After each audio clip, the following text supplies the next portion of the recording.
voilà l'été, il fait chaud, il fait beau, on peut aller à la plage, à la montagne, et surtout prendre de l'avance sur sa peinture, hein?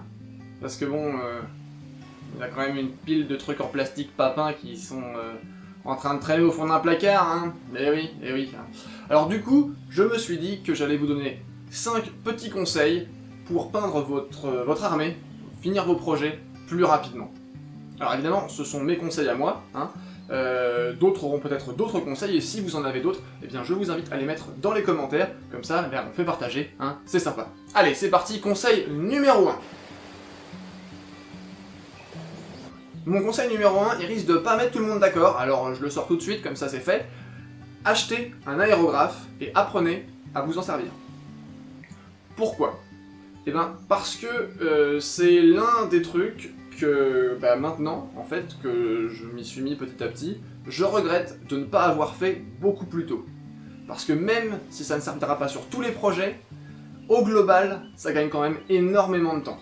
Sur les parties les plus chiantes, principalement, donc les couches de base, les sous-couches, les gros éclaircissements généraux, etc., ça peut vous gagner énormément de temps. Alors c'est vrai que c'est un investissement conséquent, hein, mais bon, si on veut avoir des résultats rapides, eh ben, il faut aussi savoir faire des sacrifices.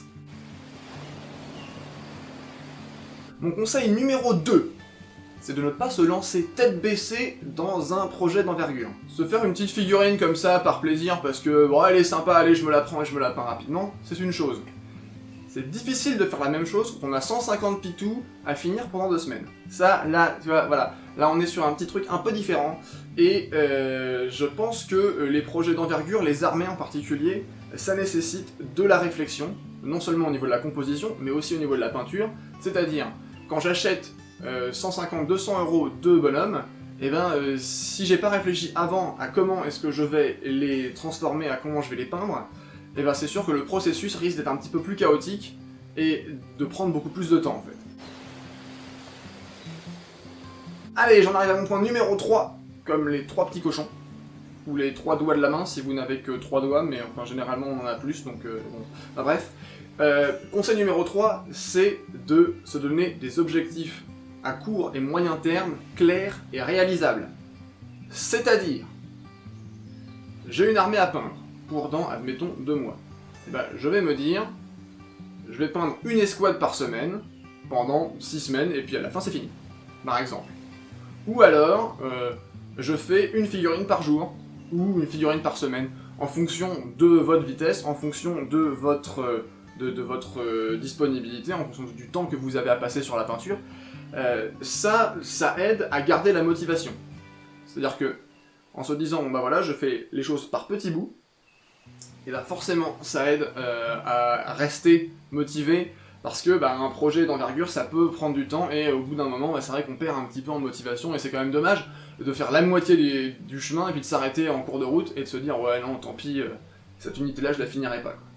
Donc ça, c'est, je crois, quelque chose de très important, et c'est comme ça que je procède personnellement pour finir mes projets perso. Conseil numéro 4. 4 comme les 4 couleurs d'un jeu de cartes. Voilà. Bref. Conseil numéro 4, utilisez une palette limitée et des techniques limitées. Je m'explique. Plus on multiplie le nombre de techniques et le nombre de couleurs impliquées, plus il va falloir passer de temps sur chaque figurine. C'est logique.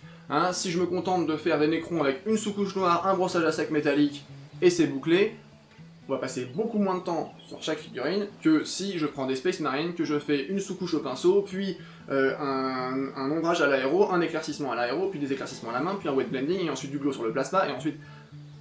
Bref, t'as compris? Plus il y a d'étapes, plus c'est compliqué, plus c'est long. Et donc plus il y a de risques de se démotiver aussi, hein, donc ça c'est important. Donc, il va falloir trouver le juste milieu entre tout ce que je voudrais faire idéalement sur chaque figurine, c'est-à-dire la pousser au maximum, essayer toutes mes techniques, essayer de faire le plus beau, la plus belle figurine possible, et le rendu final sur la table de jeu, en tenant compte du fait que j'ai pas forcément le temps de passer 15 heures par figurine, donc quelle technique va avoir le meilleur rendu pour le moins de temps passé, et combien de temps je suis prêt à passer sur chaque figurine. Et mon dernier conseil, hein, pour vous, pour l'été, pour préparer la rentrée de septembre avec des figurines toutes belles, toutes bien peintes, c'est de peindre à la chaîne. Alors, peindre à la chaîne, chacun a sa petite définition du truc. Pour moi, ça veut dire peindre un groupe de figurines ensemble, c'est-à-dire une escouade, ou 5 bonhommes, ou 4, ou 3, ou 6, en fonction de comment vous sentez. Hein, chacun a sa petite préférence. Et donc peindre une couleur pour tout ce groupe, ensuite je passe à la deuxième couleur, ou la deuxième technique, etc., etc. Parce que si on fait chaque figurine individuellement en changeant de couleur à chaque fois, et ben ça va prendre vachement plus de temps parce que l'effort est individuel, alors que bon bah là, si je fais le brossage à sec sur l'un, sur l'autre, sur la troisième, etc., etc., puis ensuite je fais le lavis sur l'un, l'autre, etc., puis le glacis, ainsi, etc., forcément, je vais gagner du temps sur l'entre-deux entre chaque application de couleur.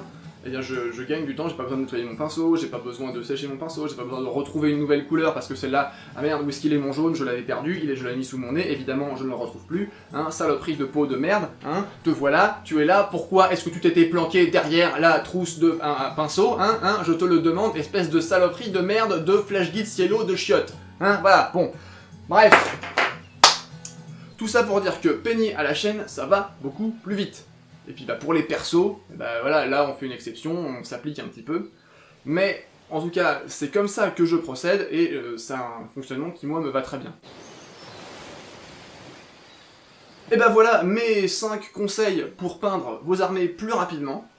J'espère que ça vous aura été utile, sinon, eh ben tant pis, hein, désolé, je fais de mon mieux. Puis bah, si ça vous plaît pas, bah c'est dommage, hein. Mais vous pouvez quand même regarder d'autres vidéos de la chaîne, parce qu'il y a des trucs quand même qui sont peut-être sympas pour vous, hein. Après je sais pas, je juge pas, vous chacun son truc.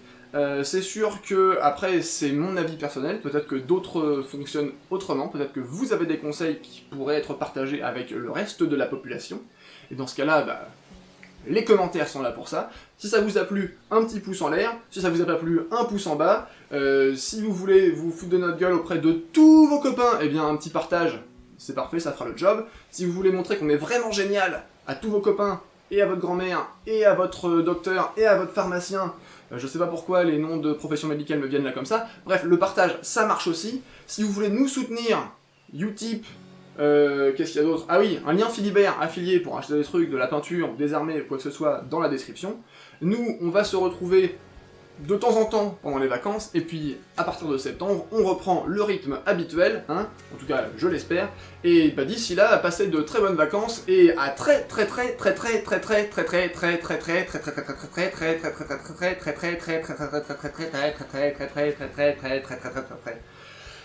bientôt.